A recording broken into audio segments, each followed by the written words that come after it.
m'appelle Isabelle Marjorie Tremblay et l'émission qui suit est mon projet d'accès. Bonne découverte!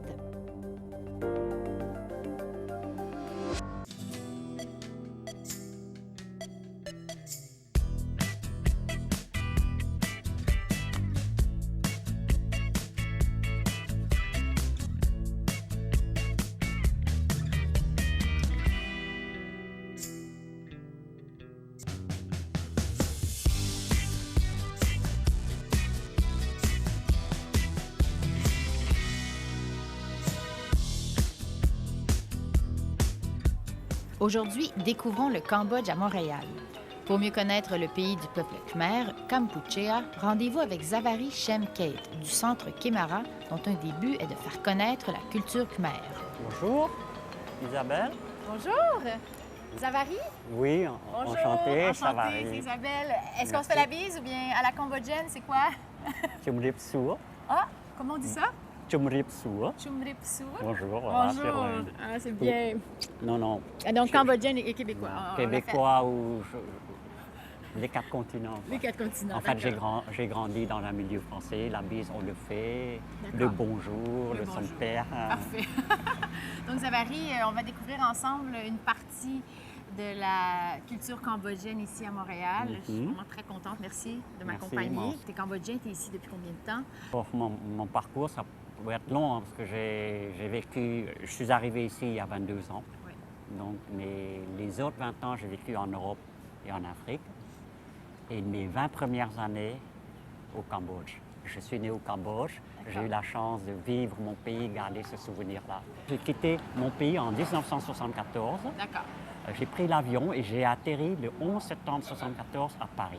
Ah oui, d'accord. Parce qu'un an auparavant, mon père était décédé dans une bombe lancée par les Khmers rouges Viet-Cong nord-vietnamiens.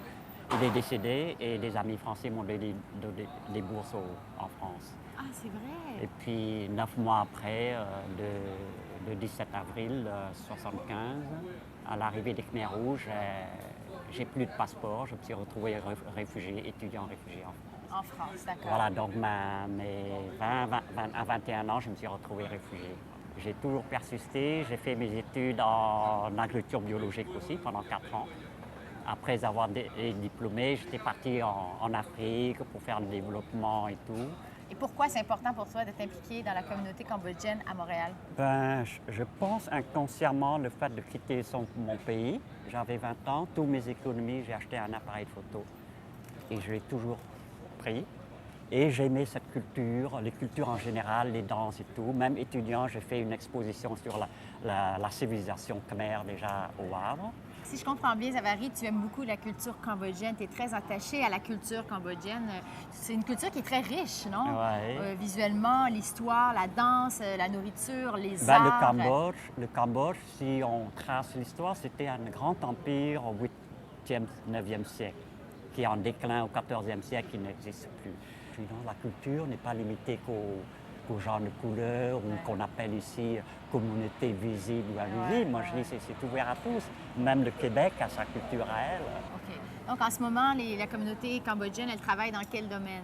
Ben, quand Ici. ils sont arrivés, vous savez, ce sont des gens qui sortent d'un régime génocidaire. Ils ont tout perdu et la plupart des intellectuels ont été tués. Donc ceux qui arrivent, ce sont des survivants qui viennent de la campagne, des familles entières des ex-Khmers rouges, parce que c'est eux qui ont gardé la famille. Les autres, ils ont séparé la famille. Et donc ils arrivent ici sans rien et se retrouver au même niveau que tout le monde, pouvoir survivre. D'accord. Et ce que j'avais su, c'est que la plupart des gens se mettaient dans n'importe quel travail, la plonge, les petits boulots, la couture, mais ils travaillent fort pour amasser de l'argent pour donner les études à leurs enfants. À leurs enfants. Maintenant, ça fait 35 ans qu'ils sont arrivés. Ces enfants-là sont adultes. Ils ont leur business. Ils sont ingénieurs. Ils sont docteurs. Ils ont des restaurants, des boutiques, des dépanneurs aussi, Ouais, il y en a ouais. beaucoup. Ouais. Et d'ailleurs, en parlant de boutique, vous connaissez la boutique Encore La aussi, boutique Encore? dans ce quartier chinois? Non, je la connais On peut pas. visiter un peu. Oui, Ça. on pourrait y aller. Voilà. Il y a des produits cambodgiens là-bas, j'imagine. Oh, vous savez, quand asiatique, je veux dire, comme maintenant Asiatique. c'est mélangé, vous voyez, et je comprends, bon, cambodgien, c'est le Cambodge, mais à cause comment dire, de la colonisation française. Ah oui. Pendant 90 ans, il n'y a pas de frontière entre le Cambodge, le Laos et le Vietnam. Alors, on va aller voir On ça? peut visiter un peu? Oui, merci. Oh,ជំរាបសួរដំណាអូខេពូមកទៀតហើយជួបគ្នាប្រហែលឆ្នាំមុនចាំណាហ្នឹងហើយ On dit bonjour comme ça. បាទខ្ញុំបាទជំរាបសួរ voilà ជំរាបសួរ ជំរាបសួរ donc Isabelle មកថតទូសម្រាប់ Ma TV voilà donc J'ai je parle un compris peu Ma TV. khmer voilà je dis que tu représentes Ma TV on fait un reportage de sa boutiqueហ្នឹងហើយ Merci, bienvenue. Merci Bienvenue. beaucoup. Et vous, vous êtes cambodgienne? Oui, je suis cambodgienne. Vous êtes ici depuis combien de temps? Ça fait 31 ans. 31 ans. Ah, parmi les boat people alors qui est arrivé, Oui. les premiers réfugiés. C'est vrai? Oui, ça fait Vous aviez longtemps. quel âge quand vous Quand êtes arrivé? j'étais ici, 10 ans. Vous aviez 10 ans? Ouais. Donc vous avez vécu les camps en Thaïlande, c'est ça? Oui, au camp. Oui, comme Thaïlande. À Thaïlande. Quels sont les produits typiquement cambodgiens qu'on retrouve ici? Ben là, dans ce groupe classique Bouddha, je pense Oui, que c'est ça, un du c'est Cambodge Bouddha. aussi. Oui. En bois, sont sculptés à la main. Oui. Ouais. Et puis ben, des sculptures sur de la pierre, du grès.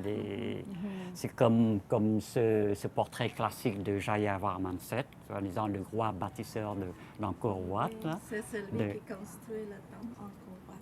Voilà. Ah, d'accord. Celui qui a Et les- construit le temple encore. OK, d'accord. Et ça, ce sont des jarres classiques aussi, parce que dans le temps, les femmes cambodgiennes vont chercher de l'eau, mais le crama, on va parler du crama, autour comme ça, et posent dessus pour marcher, d'une façon très élégante. Maintenant, C'est vrai? regarde, c'est une urne pour garder... les Cambodgiens sont bouddhiques maintenant, avant, brahmaniques, et quand les gens sont morts, on fait l'incinération. Et les cendres, le reste du cendres, on le stocke là-dedans. D'accord. Par Kapoul. Et là, c'est sculpté aussi en pierre du Cambodge. Ça me rappelle un peu dans ma jeunesse quand j'ai pu participer aux cérémonies du décès de ma grand-mère.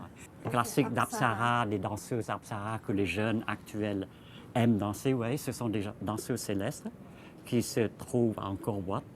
Il y en a plus de 2000 figurines sculptées là-bas. Et la danse Apsara, la danse classique, est classée patrimoine mondial De aussi l'UNESCO. pour immatériel de l'UNESCO. Immatériel de voilà. l'UNESCO. Donc magnifique. c'est vraiment la renaissance d'une culture qui a été presque exterminée pendant le régime Khmer Aïe, Rouge. aïe, quoi. aïe. C'est très longtemps. Voilà, et puis vous avez aussi du bois et des... Ça, c'est de l'argent, non? Le bois, le Hanuman, c'est ça? Oui.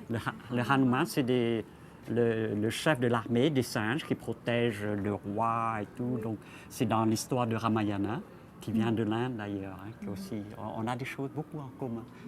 Avec l'Inde? Oui. C'est à la tombe sans D'accord. Et puis, on hijab, que ce soit coton ou soie. Hein? Comme ça. Hein, t'as vu, bon, non? Est-ce qu'on va manger maintenant? Oui, on s'en va manger. Vous m'invitez? Oui. Ah, ça, je reconnais l'accueil québécois. Vous savez, les Cambodgiens, partout où on arrive, même en pleine campagne, Oui. il y a à manger. Oui. Les paysans vous font, vous retiennent, vous offrent un repas. Oui. Mais maintenant, les temps ont changé parce qu'ils sont devenus très pauvres. Ah ouais. Ils font de l'aumône. Malheureusement, c'est de nouveau Cambodge. Qu'est-ce que j'ai? Moi, j'essaie de me détacher du passé Ouais. pour accepter ça, mais... La mais renaissance. voilà, La renaissance du Cambodge. mais n'oublie pas nos racines. Oui. Hein? Oui. On y va. Ah oui, comme ça.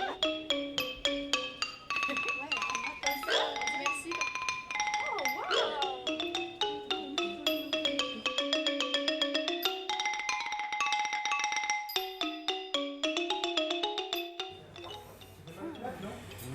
Ça, c'est la salade de papaya verte. Oh, là. Ça, c'est pour commencer. Et des croquettes de poisson gelé aussi. OK. Je vais réussir bientôt. Ça s'en vient. C'est avec les liserons d'eau, il y en a plein comme Capi d'eau aussi au Cambodge. Plein de lacs, plein de rivières. Donc tous les produits proviennent de la nature. Quoi. Comment fais-tu pour rassembler tous les Cambodgiens de Montréal? Bah, En fait, c'est simple, partout où il y a la fête, je rejoins. Oui. Puis le fait que d'être loin du pays, quand il y a une fête cambodgienne, je vais participer, je vais prendre des photos et les gens me connaissent et on s'implique de plus en plus. On a commencé par des pique-niques en groupe. Oui. Au début, il y a une quinzaine d'années, la première fois que je vais avec une petite communauté cambodgienne, c'est pour visiter les cabanes à sucre. Ah, les cabanes à sucre? Ben oui, et c'est comme ça qu'on découvre le pays. On s'est sympathisé. Et puis les jeunes nous demandent de leur raconter un peu l'histoire du pays. Est-ce que tu trouves que les Cambodgiens ils sont bien intégrés à la société québécoise? Ben, je trouve, oui, très bien. Ils ont tous leurs activités en arrivant. Les mamans se mettent à coudre pour gagner la vie. Ils passent leur vie pendant 15 ans à travailler, aider les enfants pour qu'ils ne manquent rien. Vous savez pourquoi? Parce qu'ils sont arrivés les mains vides, à rien du tout. Et des fois, au niveau intellectuel, ils n'en ont pas de bagages. C'est des paysans, ou soit des commerçants. Qu'est-ce qui distingue la gastronomie cambodgienne par rapport aux autres pays asiatiques, par exemple Vietnam, Laos? Il y a beaucoup d'influences de langue au Cambodge, dont la méthode de mélanger des épices, c'est un peu comme l'Inde. Est-ce qu'il y a un plat ici, sur cette table, qui est vraiment le plat typique cambodgien? Oui, le poisson amok ici, c'est Poisson typiquement- comment? Le poisson amok. OK. Oui, ça c'est très connu au Cambodge. Et ici, on a changé un peu pour adapter pour le goût, mais les recettes c'est presque la même chose. Et puis le poisson est mariné avec des épices cambodgiennes comme le turmeric, garanga, les citronnelles, et puis avec des laits de coco. Et puis on fait vapeur le poisson avec des légumes. Est-ce que le Cambodge vous manque? Oui, oui, bien sûr, bien sûr. Oui. Des nourritures aussi, des gens, la culture et des festivals. On a beaucoup de festivals là-bas Oui. aussi. Oui, oui, c'est Oui. ça. Oui. Les marchés aussi, hein? Oui, le marché aussi, parce que moi, j'aime aller au marché avec ma tante. Et puis juste, je peux choisir qu'est-ce que je veux manger. Oui. Et on allait au marché tous les jours. On ne fait pas le frigo comme ici. Oui, c'est juste la méthode de vivre, c'est différent. Les gros Les frigos produits nord-américains, frais, là, Oh, les oui, gros c'est frigos ça. nord-américains, Oui, ça, c'est ça. c'est pas dans votre culture. Oui. Et qu'est-ce qui vous plaît ici dans votre nouvelle vie au Québec? Moi, j'aime beaucoup l'indépendance et puis le challenge. Les défis? Le défi, oui, c'est ça, le défi. Parce qu'il faut penser plus, il faut comment on peut faire plus efficace, comment je peux remplacer un légume avec un autre légume. D'accord. Oui, toutes les choses comme ça. Les Cambodgiens sont tellement souriants et chaleureux. Est-ce que c'est une caractéristique de la communauté cambodgienne? Est-ce que c'est un trait de personnalité? Tout à l'heure, Même tu dans me le disais- malheur, on sourit, t'as pas à manger, on sourit, t'as faim, on sourit tout le temps. Mais C'est vrai, ça! Oui. Oui, Merci oui. beaucoup, Dilida. De rien, de Merci. rien. Oui.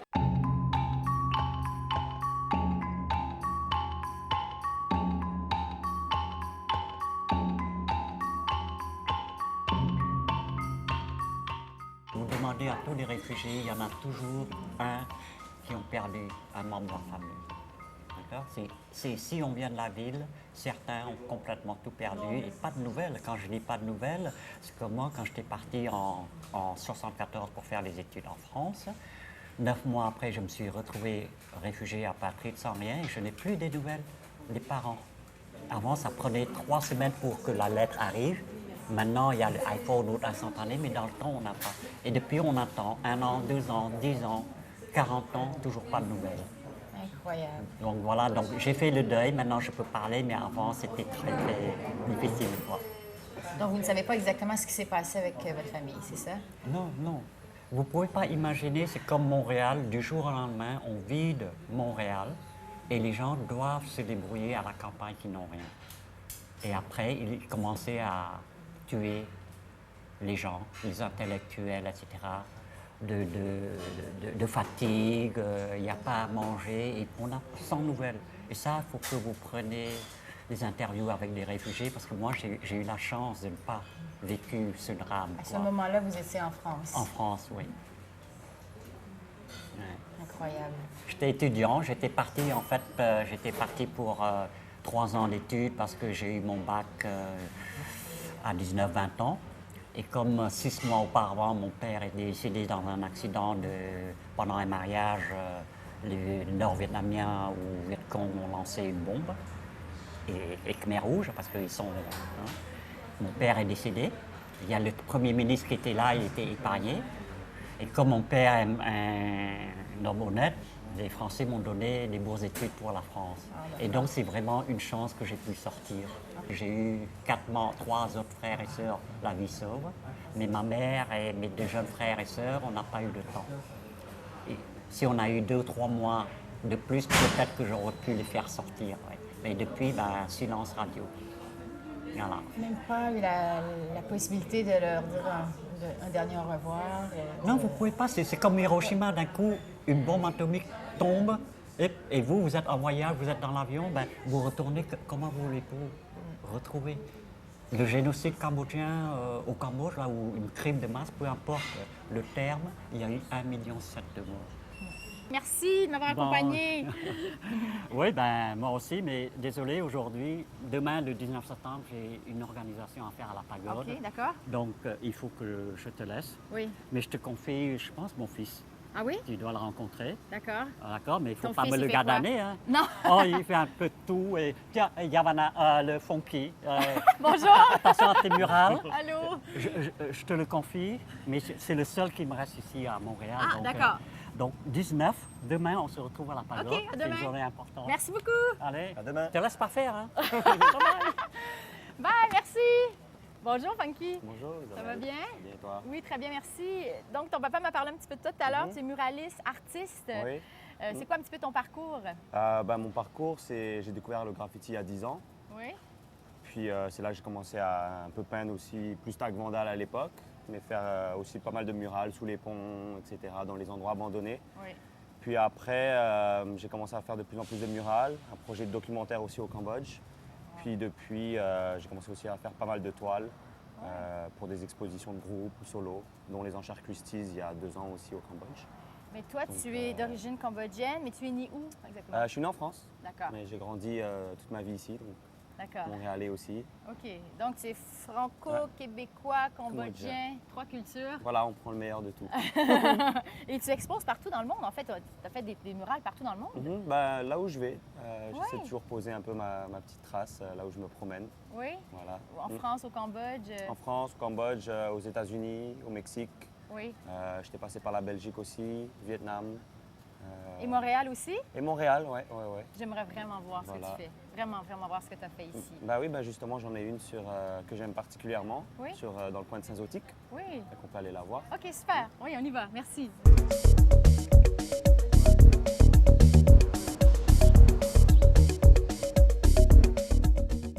Ta famille a vécu le drame du génocide cambodgien. Et qu'est-ce que toi tu en sais et c'est quoi tes impressions sur ce pan de l'histoire qui est terrible? On pourrait faire une longue histoire. Oui. C'est pour ça qu'on a fait une partie d'un documentaire, un documentaire là-dessus. Mais le fait que mes parents l'aient vécu comme à un 2e degré, le fait d'être partis juste avant que le pays tombe. Mais en même temps, ils l'ont vécu directement parce qu'ils ont perdu leurs parents, mes grands-parents. C'est vrai que ça m'a... Longtemps, je ne voulais pas tant y penser, même si mes parents m'en parlaient beaucoup, etc. Et puis, c'est pour ça que je faisais peut-être aussi beaucoup de graffiti. Moi, je préférais m'évader. Puis, de mes 3 frères, j'étais le seul qui, quand il y avait les grosses discussions d'histoire à table, moi, je préférais m'évader. C'est vrai. Mais après, je me suis tout pris, tout pris direct durant ce voyage. Donc, c'était assez intense. Et ce que j'en pense, c'est beaucoup de choses. C'est en même temps, ça a pris un moment où réussir à transformer un peu toute cette énergie sombre, tout ce passé en quelque chose de positif. Puis c'est là où j'ai compris aussi le pouvoir de l'art et la responsabilité, bizarrement en tant qu'artiste, parce qu'avant, je ne voulais pas me considérer artiste ou quoi que ce soit. C'était juste pour mon plaisir propre de peindre, de taguer, de voir mon nom sur les murs. Mais en voyageant, en voyant ce que ça faisait aux gens, en voyant ce que ça a fait aussi à mes parents, le fait que je peigne leurs propres parents, ça a un peu baumé leur plaie. Donc, et à d'autres aussi là on vient de revenir justement de notre tournée de la première mondiale de notre documentaire à différentes diasporas dont celle de Californie. Puis c'est là quand les gens viennent me voir puis qu'ils me disent il faut que tu continues, puis qu'ils me donnent l'amour, puis ben, c'est là que ça change un peu la donne. Et là, tu es devenu un modèle pour la communauté cambodgienne et les jeunes, c'est ça? Et ça, tu t'attendais pas à ça? Non, je ne m'attendais pas à ça. Mes amis me traitent d'imposteur encore. Ah oui, puis même moi, tu fais j'ai des du mal. conférences? Ouais, c'est un peu spécial. Comme je dis, je pensais pas. Je le faisais vraiment pour mon plaisir propre puis pour la game du graph de mettre mon nom. Puis en revenant en 2012, j'ai comme eu une crise existentielle. Le fait de reprendre tout le puzzle familial, comprendre vraiment pourquoi mes parents étaient comme ils sont. Puis comprendre aussi la responsabilité de ce que je faisais. C'était plus juste faire du vandalisme, plus pour la game seulement du graph entre graffeurs. Là, ça... Le rôle social. Ouais, c'est devenu vraiment ton art. social tout d'un coup. Puis j'étais comme, oh, je veux pas de ça. Mais le temps de digérer un petit hiver et rester dans la caverne. Puis le meilleur moyen, en fait, c'était de continuer à recréer. Oui. Et puis pendant longtemps, j'ai commencé à être une éponge. Parce que mes parents commençaient à tout me déverser leur histoire. Puis j'ai commencé à être une éponge. Plein de choses passaient par moi. Puis je suis parti en petite méditation. En méditation de 10 jours en retraite pour essayer de plus devenir un filtre, puis gérer un peu toutes ces émotions et dire, bon, ben, j'accepte que certaines choses passent par moi, puis que, voilà. 97 % des Cambodgiens sont bouddhistes. La pagode est un lieu important de rassemblement, comme celle de Rivière-des-Prairies. Avant d'y entrer, il y a un rituel, faire une offrande aux moines bouddhistes, aux bonzes. Aujourd'hui, le 19 septembre, devient la journée de commémoration des crimes contre l'humanité ayant lieu entre 1975 et 1979. Les chants bouddhistes, surtout quand ils sont chantés par des moines juste devant soi, c'est tellement beau. Ça a quelque chose de très apaisant et même d'envoûtant. Journaliste et recherchiste d'origine cambodgienne, tu es arrivée ici il y a combien de temps? Moi, je suis arrivée ici le 11 janvier 1976, en pleine tempête de neige. Ah bon? Oui, alors quand j'ai regardé par le hublot de l'avion, tout ce que j'ai vu, c'était du blanc. Oh. Puis là, j'ai dit, c'est ça le Canada? Le choc! Oui, j'avais pas de collant ni rien, j'avais les jambes nues. Oh. Et puis, incroyable! Voilà. Oui, on ne peut pas s'imaginer. On peut pas s'imaginer parce que dans les années 70, on n'est pas sur Internet pour regarder toutes les images et les photos du monde. Mais on sait qu'il fait froid, mais on ne réalise pas. D'accord. En fait. Et tu es venue du Cambodge directement ici au Canada? Non. Je suis passée par la France. En fait, je suis restée en France pour étudier dans un pensionnat de jeunes filles. Puis en fait, si aujourd'hui je te parle et je suis vivante, c'est parce que j'étais déjà à l'extérieur du pays. Étant donné que j'ai quitté avant que le régime Khmer Rouge soit instauré, nous, on a quitté le pays, moi pour étudier, mon père pour y travailler, mais on avait tous un passeport cambodgien qui disait qu'on allait retourner au pays y vivre. Alors, parce qu'entre-temps, il y a eu le régime Khmer Rouge, nous, on a perdu nos papiers. On est devenus apatrides. On nous a émis des papiers d'apatrides où il fallait chercher un deuxième pays. Donc, si je suis vivante aujourd'hui, c'est bien parce que en 75, je n'étais pas au Cambodge. D'accord. Sinon, je ne serais pas là. Tu fais partie de ces miracles, n'est-ce pas? Oui. Donc, peux-tu expliquer, vraiment résumer, pour quelqu'un qui ne connaît pas bien l'histoire du Cambodge, l'événement majeur qui s'est passé dans les années 70 et qui a eu un impact considérable sur la population, en fait, le drame? Je suis quand même obligée de donner un contexte pour qu'on comprenne. Ouais. C'est que le Cambodge, dans les années 70, avant les années 70, c'était un royaume. Et j'essaie vraiment de simplifier. Oui. Et en mars 70, il y a eu un coup d'État qui était orchestré un peu par les États-Unis aussi. Là. Tout le monde le sait, maintenant je ne pense plus que ce soit un secret. Et le Cambodge est devenu une république. Et donc le prince a été destitué. Là, j'essaie de le mettre très simple. Et c'était un régime, non seulement les Américains sont entrés, puis sont entrés en guerre contre le Vietnam, mais du Cambodge.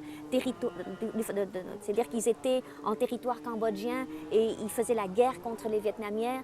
Et ils nous invitaient à aller faire la guerre avec eux contre les Vietnamiens. Puis quand je dis les Vietnamiens, je parle des Nord-Vietnamiens communistes, parce que bon, le Sud étant comme nous, et étant des alliés des Américains finalement. Et c'est pour ça qu'en 70, moi je vivais au Cambodge le 18 mars 70. Du jour au lendemain, j'ai vu les G.I. Joe rentrer partout et on était en guerre. On a toujours pensé, nous, les Cambodgiens, que jamais on connaîtrait la guerre. Il y avait la guerre du Vietnam à côté de chez nous, c'est le pays voisin, puis on se disait, mon Dieu qu'on est chanceux, nous on ne connaît pas ça. Et puis tout d'un coup, G.I. Joe rentre, c'est la guerre. Et ma classe s'est vidée des garçons qui sont allés tous au front, ils ont été recrutés de force. J'étais un enfant, j'avais 9 ans, mais j'ai vu le pays changer, mais comme du jour au lendemain.